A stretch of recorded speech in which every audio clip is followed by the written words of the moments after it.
ассалому алайкум тамошобинони азиз, барномаи иттилоотии навидро бо муҳимтарин хабару ҳодисоти рӯз дар дохили кишвар ва берун аз он манзури шумо мегардонем. Дар студия Рамзия Ҷораева дар оғози барнома бо сархати муҳимтарин хабарҳо шинос шавед.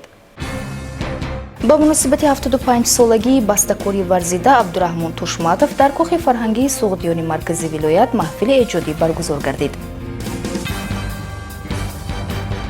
ширкати Тисел дар вилояти Суғд 4 муассисаи таълимиро бо интернети баландсуръат таъмин кард. дар муассисаи таҳсилоти миёнии умумии рақами 23 шаҳри Хуҷанд даври вилоятии озмуни нозирони навраси ҳаракат ташкил ва баргузор карда шуд. дар Испания ҳарорати ҳаво аз меъёри мавсимӣ 10-15 дараҷа баланд аст. дастаи мунтахаби Тоҷикистон дар Дубай ҷамъомади 2-ҳафтаинаи таълимиро оғоз кард. ба муносибати 75-солагии бастакори варзида Абдураҳмон Тошматов имрӯз дар кохи фарҳангии Суғдиёни шаҳри Хуҷанд маҳфили эҷодӣ баргузор гардид ки дар он меҳмонон аз пойтахти кишвар, намояндагони мақомоти иҷроии ҳукумати давлатии шаҳру вилоят, наздикону пайвандони соҳибҷашн иштирок карданд. дар рафти маҳфили эҷодӣ филмнома бо номи «Абармарди созу ватан» доир ба ҳаёт ва фаъолияти пурсамари Абдураҳмон Тошматов манзури ҳозирин гардонида шуд. муфассалтар дар гузориши аввали барнома. санъати мусиқӣ чунон қудрати бузург дорад ки дар ҳолатҳои гуногуни зиндагии инсонро ҳамдаму муёнис гашта бо хусусиятҳои хоси худ суруду оҳанг ба эҳсосоти инсон таъсир мерасонад. санъати мусиқии тоҷик ҳанӯз 1400 сол қабл дар иҷрои Борбади Марвазӣ дунёи Машриқзаминро тасхир карда буд. оҳангсози маъруф, дорандаи ордени дӯстӣ, барандаи ҷоизаҳои ба номи Камоли Хуҷандӣ, Борбад ва Наим Ҳакимов, академики Академияи халқии Осиёи марказӣ, аълочии маориф ва илми ҷумҳурии Тоҷикистон, доцент Абдураҳмон Тошматов Борбади замони имрӯза аст ки дар ин рӯзҳои баҳори 75-умин солгарди умри худро истиқбол мегирад. ба ин муносибат имрӯз дар кохи фарҳангии Суғдиёни маркази вилоят маҳфили эҷодии бастакорӣ варзида Абдураҳмон Тошматов баргузор гардид. дар ҷасни устодони бузург ширкат варзидан худ гирифтани намунаи ҳаёт аст ва ҳаёту фаъолияти Абдураҳмон Тошматов барои ҳамаи мову шумо ва махсусан барои аҳли санъат, барои аҳли фарҳанг, барои ҷавононе ки дар ин ҷода меҳнат мекунанд, заҳмат мекашанд, дар ҳақиқат намунаи ибрат аст. ва ман бори дигар аз номи шумо дӯстони азиз устода аз сидқи дил табрику муборакбод менамоям.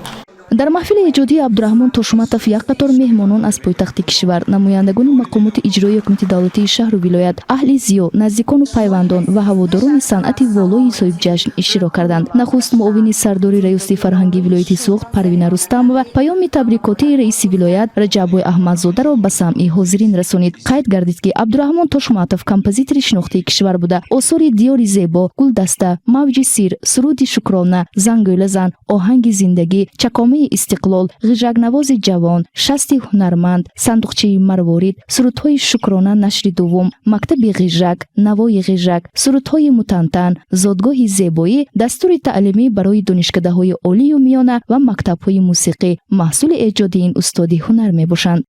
шумо аз зумраи композиторони хушсалиқаед ки бештар аз ним аср дар арсаи санъати мусиқии тоҷик хоса дар жанри оҳангсозӣ ҳунар менамоед.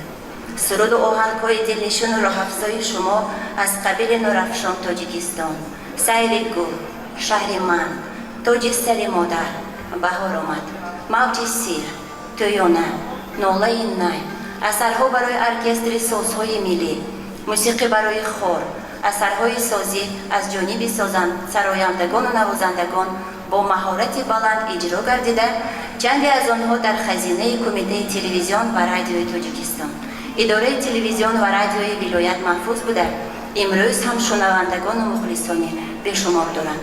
раиси иттифоқи бастакорони Тоҷикистон Амирбек Мӯсозода дар навбати худ зикр намуд ки чанде пеш маҳфили эҷодии Абдураҳмон Тошматов дар шаҳри Душанбе дар сатҳи баланд доир гардид. дастовардҳои ин марди ҳунар бешумор буда, ӯ дорандаи сертификати 4-умин фестивали байналмилалӣ Садоҳои Наврӯзӣ ва 5-умин фестивали байналмилалии асарҳои симфонӣ дар шаҳри Тошкент мебошад. соли 2018 дар донишгоҳи давлатӣ ба номи Низомии пойтахти ҷумҳурии Ӯзбекистон маҳорати устодона ё худ мастер класс доир намуда бо консерти ҳисоботи сазовори ифтихорномаи донишгоҳи мазкур гардид. намунаи беш аз 30 оҳанги маршиву гимнии мутахассиси варзидаи санъати тоҷик Абдураҳмон Тошматов барои мактабҳо, муассисаҳои олии таҳсилоти касбӣ ва дигар муассисаҳо манзур гардиданд. устод Абдураҳмон Тошматзода дар тӯли фаъолияти корӣ ва эҷодияшон дар тамоми жанрҳои мусиқии касбӣ асарҳо офариданд. аз сурудҳои бачагона, асарҳои барои созҳои гуногуни миллӣ, аврупоӣ, жанрҳои гуногун ҳаҷми оркестри созҳои миллӣ, оркестри симфонӣ, хори академӣ, хори акапелла асарҳо офариданд ва дар тӯли фаъолияти эҷодияшон эшон ҳамчун яке аз омӯзгорони хеле ботаҷриба, ҳамчун дирижёр маҷмӯъаҳои хеле бузурге на ба ҳар як эҷодкор муяссар мегардад ки ин қадар миқдори бузурги китобҳоро ба чоп ба таб расонад.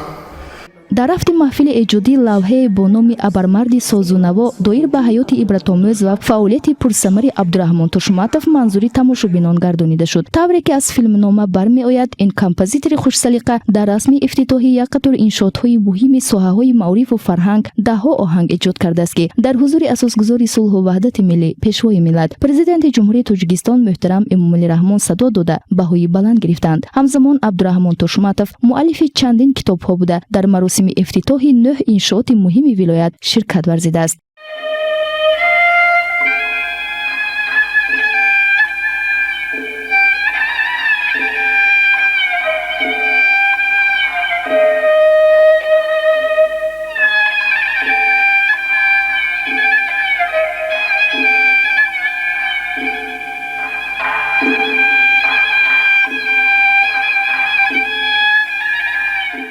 ҳамарӯза аз асарҳои офаридаи ӯ дар тамоми мактабҳои мусиқӣ ва санъати ҷумҳурӣ даҳҳо омӯзгорону дастпарварон баҳраманд мегарданд. асарҳои эҷодкардии ин устоди ҳунар ва оҳангҳои офаридааш хазинаи санъати мусиқии тоҷикро ғановат мебахшанд. маҳфили эҷодии устоди ҳунарро барномаи консертӣ идома дод ки дар он суруду оҳангҳои эҷодкардии Абдураҳмон Тошматов бо номи ваҳдати зебо, донишгоҳи мо, гулноз, марҳабо, фахри ховар ва ғайра дар иҷрои дастпарварони бастакори маъруф садо доданд.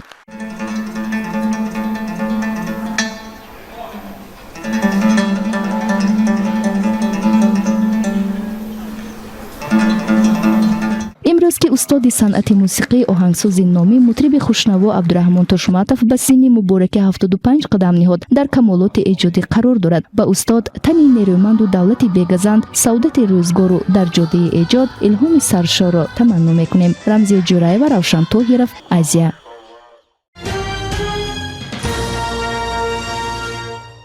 дар 4 муассисаи таълимии ноҳияҳои Бобуҷон Ғафуров, Ҷаббу Расулов, Спитамен ва шаҳри Кони Бодом бо дастгирии барномаи рушди Созмони Милали Муттаҳид дар Ҷумҳурии Тоҷикистон синфхонаҳои компютерӣ ташкил карда шуд ки ширкати Тисел ин утоқҳои рақамиро бо интернети баландсуръат таъмин мекунад.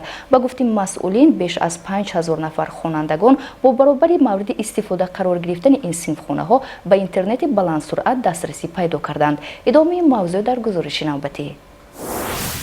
дар доираи лоиҳаи иҷтимоии ҷавонони рақамӣ, ширкати пешсаф ва навовари кишвар Тисел дастрасӣ ба интернети босуръатро барои хонандагони макотиб аз ноҳияҳои Бобуҷон Ғафуров, Ҷаббу Расулов, Спитамен ва шаҳри Кони Бодом фароҳам овард. бо баробари кушода шудани утоқҳои рақамӣ беш аз 5000 хонандагон акнун имконияти дастрасӣ ба интернети баландсуръатро пайдо намуда, донишҳо ва таҷрибаи назариявии худро бо истифода аз технологияҳои муосир дар амал татбиқ менамоянд. ин гуна синфи компютерӣ нахуст дар ноҳияи Ҷаббу Расулов дар муассисаи таҳсилоти миёнаи умумии рақами 9 мавриди истифода қарор дода шуд. қайд гардид ки синфхонаи мазкур ки бо интернети баландсуръат дар доираи лоиҳаи иҷтимоии ширкати Тисел пешниҳод карда шудааст, дар вақти таътили тобистода низ фаъолият бурда барои ҷавонони ноҳия дастрас хоҳад буд. баъдан чунин як утоқи компютерӣ бо иштироки меҳмонон дар муассисаи таҳсилоти миёнаи умумии рақами 3 ноҳияи Спитамен кушода шуд.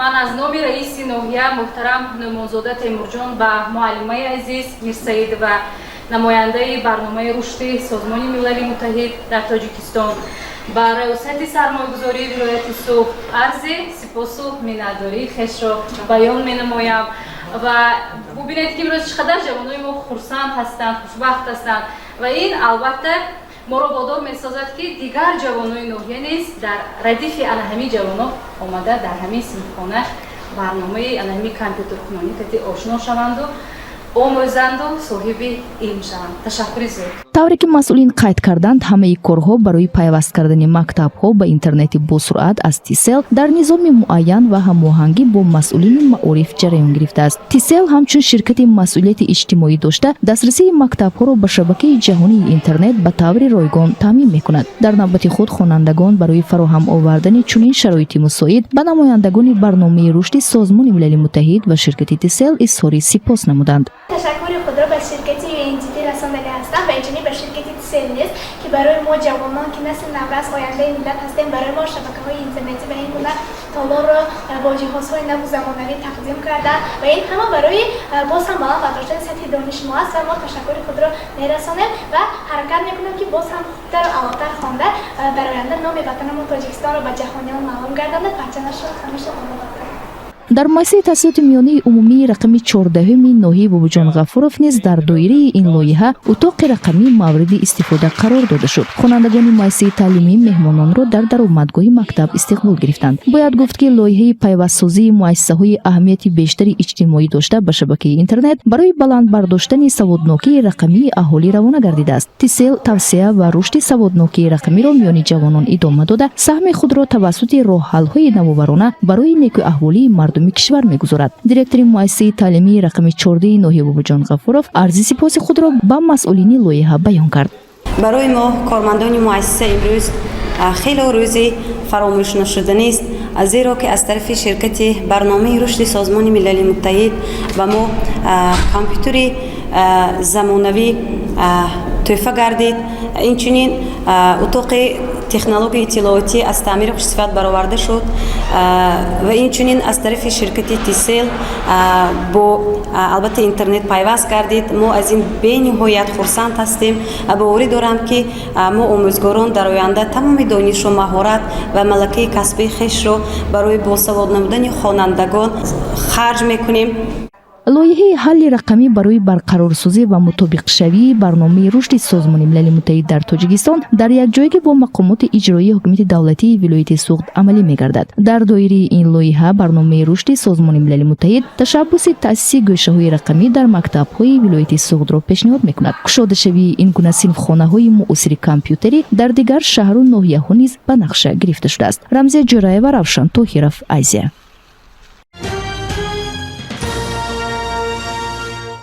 меҳмонбахтӣ шоир нависанда драматурги маъруфи тоҷик ва собиқ раиси иттифоқи нависандагони тоҷикистон бар асари беморӣ дар синни 81 солагӣ аз олам даргузашт. меҳмонбахтӣ хатмкардаи риштаи забону адабиёти донишгоҳи омӯзгории тоҷикистон буда солҳои зиёд дар телевизиони тоҷикистон, тоҷик филм ва театри лоҳутӣ кор карда муаллифи филмнома ва намоишномаҳои зиёд мебошад. меҳмонбахтӣ аз соли 2003 то 2015 раиси иттифоқи нависандагони тоҷикистонро бар ӯҳда дошт. солҳои 1995-2000 вакили парлумон ва аз соли 2005 то 2010 узви маҷлиси миллии тоҷикистон буд. меҳмонбахтӣ санаи 25 марти соли 1941 дар ноҳияи рашт ба дунё омадааст. қиссаҳои оҳи сабук, хубон, 3 соати даҳшатбор, китоби пайғоми баҳор, хаёли ширин ва маҷмӯи намоишномаҳои эҳ ҷавонӣ ҷавонӣ, оҳанги хаёл ва ғайраҳо ба қалами ӯ тааллуқ доранд. намоишномаҳои фирдавсӣ, шоҳ исмоили сомонӣ ва тилисми сайҳун низ ҳосили заҳматҳои ин адиби шинохта мебошанд. соли 1988 бо ҷоизаи ба номи Абу Абдуллоҳи Рӯдакӣ ва соли 2014 бо медали адабии байналмилалӣ ба номи Михаил Достоевский қадрдонӣ гардидааст. меҳмонбахтиро дар қабристони Лучоб ба хок супориданд. дар ин бора агентии миллии иттилоъоти Тоҷикистон Ховар хабар медиҳад. баҳри ташвиқу тарғиби қоидаҳои ҳаракат дар роҳ, пешгирии садамаҳои роҳу нақлиётӣ бо иштироки хонандагон, чанде пеш дар муассисаи таҳсилоти миёнаи умумии рақами 23-юми шаҳри Хуҷанд даври вилоятии нозирони навраси ҳаракат ташкил ва гузаронида шуд. муфассалтар дар гузориши навбатӣ.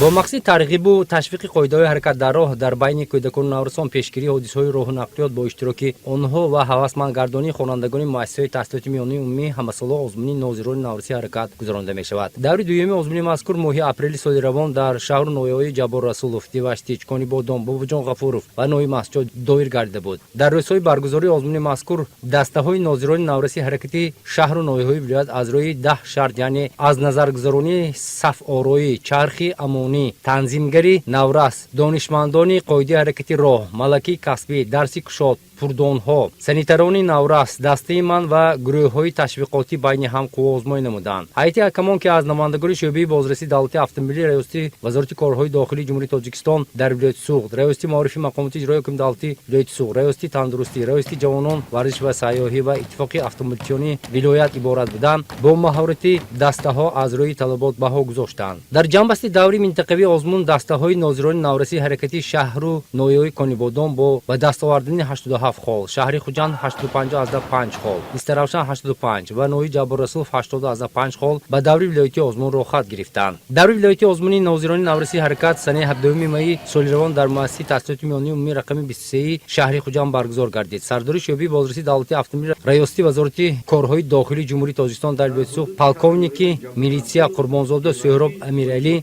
و معاون سرداری ریاستی معارفی ولایت سوغد قید نمودند که برگزاری آزمون مذکور بهره بلند برداشتن دانش کودکان و نوروسان وابسته به آموزش قاعده حرکت در راه نقش موثر خواهد گذاشت. در جنبسته دوره ولایتی آزمون دسته ناظران نوروسی حرکتی شهری کانیبادام صاحب 90 خال گردیده سزاوار جای یکم دانسته شدند. دسته شهری سراوشان باشد با به دست آوردن 85 خال سزاوار جای دوم و دسته‌های نوی جبار رسولوف و شهری خوجند با 82 خال سزاوار جای سوم گردیدند. در آخر از طرف رهبری شعبه بازرسی دولتی اتومبیلی ولایت و دیرکتوری مرکزی تحصیلات لوگی ولایت برای در سطح بلند آماده نمودن دسته‌های ناظران نوروسی حرکت، دسته‌های غالب، مشاوران ریاستی معارف، آموزگاران و کارمندان بازرسی دولتی اتومبیلی و خوانندگانی که در شرط‌های آزمون مهارت بلند نشان دادند با دیپلم، سپاسنامه، افتخارنامه و تحفه‌های ارزشناک قدردانی کرده شدند. در اسپانیا حرارت از معیار موسمی 10-15 درجه بلند است. در برزیلیا باشد برف بارید. این و دیگر خبرها از خارج کشور با استفاده شبکه یورونیوز و شبکه میر 24 منظور شما می‌گردند. اعتراضی رانندگانی که در شرکت‌های نقلیاتی کار می‌کنند در سراسر بلغارستان برگزار گردید که بنابراین حرکت در بعضی شاهراه‌ها بسته شد. خبر می‌دهد میر 24. قبلا رسانه‌های محلی گزارش داده بودند که مأموران نقلیات جمعیتی در صفیا پایتخت بلغارستان با طلب افزایش معاش و پایین بردن قیمت بنزین تظاهرات برگزار کرده سیرها را در پایتخت بستند. بعد رانندگان بارکش با آنها همراه شدند. قید کرده شد که در دیگر شهرهای کلون بلغارستان نیز نمایش اعتراضی جریان گرفت. ساکنان از مقامات طلب میکنند که اندازه اکسیزی مواد سوخت را کاهش داده از جاری کردن راهگیراهای نو دست کشند. اعتراضگران گفتند که اگر حکومت تا روز یکشنبه طلبات‌های آنها را اجرا نکند پس روز دوشنبه حرکت در راههای مهم قسمت جنوبی و غربی بلغارستان بسته خواهد شد. بیماری نغزکی میمون به کشور دیگری اروپا آمد. اولین حالت سریعیابی در فرانسه تصدیق شده است. شعبه تندرستی قید میکند که بیمار تب لرزه‌ای بلند دارد. در همین حال شخصیت بیمار و وضع سریعیابی آشکار نشده است. خبر می‌دهد میر 24. در ایتالیا، اسپانیا، پرتغالیا، شوئیسیا، بریتانیای کبیر علاقه 40 نفر به این بیماری گرفتار شدند. اولین حالت سریعیت در ایالات متحده آمریکا و کانادا نیز معاین کرده شد. نغزک میمون ویروسی زاده آفریقا است. آن از میمون‌ها و خاینده‌ها به آدمان می‌گذرد. علامت اساسی در بدن پیدا شدن حبابچه‌های پر از مایع، اینچنین تب لرزه و درد موشک‌ها میباشد. در اکثر حالت‌ها شخصانی سریعیت یافته در دوام 2 هفته شفا می‌یابند، اما فوتیدگان نیز هستند. در جنوب برزیلیا ناگهان برف بارید و هوا خیلی سرد شد. چنین هوای غیر عادی برای این جایها در نتیجه طوفان تروپیکی به عمل آمده است. برای سیاحان این تحفه طبیعت تنها یک حادثه جالب بود، اما برای بی‌سرپناهان محلی به مشکلات جدی تبدیل یافت که از جانب مقامات شهر سان پائولو موقتا به آنها اجازه خواب رفتن در مترو داده شد. هواشناسان میگویند که روزهای نزدیک هوا باز گرم می‌شود. дар испания бошад ҳарорати ҳаво аз меъёри мавсимӣ 10-15 дараҷа баланд аст. дар баъзе ноҳияҳои мамлакат ҳароратсанҷҳо то 40 дараҷаро нишон медиҳанд. дар давоми 2 сола дар ин фасли сол чунин ҳолат мушоҳида нашуда буд. ба кӯдакон ва пиронсолон тавсия дода мешавад ки махсусан дар нисфи рӯзӣ дар хона бимонанд. ба фаронса низ гармо расид. дар аксари минтақаҳо боло рафтани ҳарорат то 30 дараҷа дар назар аст. обу ҳавошиносон мегӯянд ки ин ҳодисаи камназир дар нимаи дуюми моҳи май аст. гармӣ аз африқо ба аврупо омад. ба гуфти обу ҳавошиносон ҳарорати ғайримуқаррарӣ то ҳафтаи оянда идома хоҳад кард. ғайр аз ин ҳавои гарм аллакай боиси пайдо шудани раъду барқ мегардад.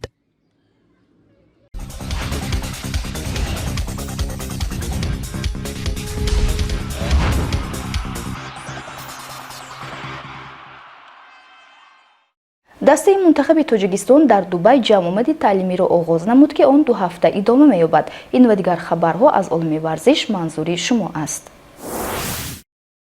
дастаи мунтахаби тоҷикистон дар дубай ҷамъомади 2 ҳафтаинаи таълимиро оғоз кард ки ҳадафи он омодагии даста ба марҳилаи интихобии ҷоми осиё 2023 мебошад. нахустин тамрини тими миллии тоҷикистон дар дубай хусусияти барқарорсозӣ дошт. ҳоло дар ҳайати тими миллӣ аз 26 бозингари даъват шуда 15 бозингар қарор доранд. легионерҳо ба тими миллии тоҷикистон дар аморати муттаҳидаи араб марҳила ба марҳила шомил мешаванд, зеро чемпионатҳое ки онҳо дар он ҷо бозӣ мекунанд идома доранд. бояд гуфт ки баъди анҷоми ҷамъомади таълимиву тамринӣ дар дубай тими миллии тоҷикистон ба бишкек сафар намуда дар марҳилаи интихобии ҷоми осиё 2023 дар гурӯҳи F 3 бозӣ анҷом медиҳад. рақибони тими мо Мянмар, Сингапур ва Қирғизистон хоҳанд буд. ниммуҳофизатгари хорватии бошгоҳи шоҳонаи Реал Мадрид Лука Модрич аз ҷониби Марка бо ҷоизаи махсус қадршиносӣ карда шуд. ин ҷоиза танҳо ба нобиғаҳои футбол дода мешавад. Модрич воқеан ҳам ин мавсим бо бозиҳои ҷолибаш дар ҳайати Реал нобиға буд ва беҳуда ӯро муҳаррики асосии бошгоҳи шоҳона намегӯянд. ниммуҳофизатгари 36 солаи хорватӣ моҳи августи соли 2012 ба ҳайати Реал шомил шуда буд. ӯ аз ин пеш дар дастаи Тоттенхеми шаҳри Лондон бозӣ мекард. дар мавсими ҷорӣ Лука дар 43 бозӣ иштирок намуда 3 гол ва 12 ирсоли головар анҷом додааст. дар бозии нимфиналии Евролига баскетболбозони Реал Мадрид бар дастаи Барселона ғалаба карданд. бозӣ ки рӯзи панҷшанбе дар Белград баргузор шуд бо ҳисоби 86-83 ба фоидаи Реал Мадрид анҷом ёфт. ҳамлагари Барселона Никола Миротич бо дабл ки соҳиби 26 хол гардид пурмаҳсултарин бозингари дидор дониста шуд. Фабиан Косер ва Гершон Ебуселе 18 холи гирифтанд. Реал Мадрид ба финали Евролига баромад ва дар он бо тими Анадолу Эфеси Туркӣ бозӣ мекунад. Барселона барои ҷои сеюм бо Олимпиакоси Юнон рақобат хоҳад кард. вохӯрии даставо 21 май баргузор мешаванд.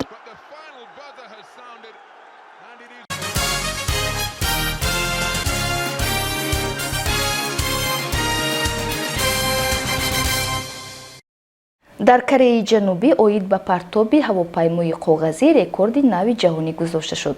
бахши рекордҳоро ҳамроҳ тамошо мекунем.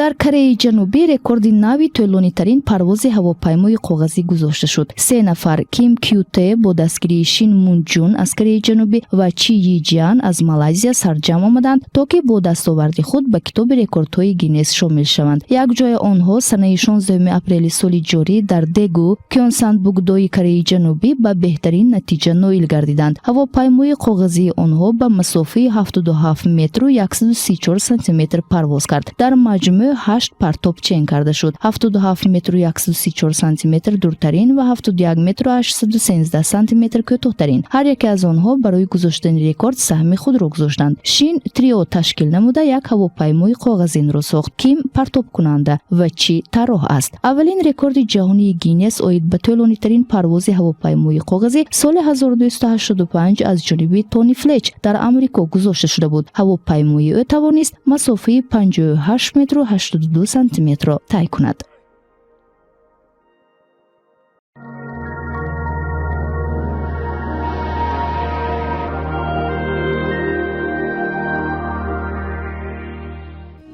аз рӯи маълумоти марказҳои обу ҳавосанҷӣ пагоҳ дар шаҳри Хуҷанд ҳавои кам абр дар назар аст. ҳарорат рӯзона 30-33, шабона 20-22 дараҷа гарм мешавад.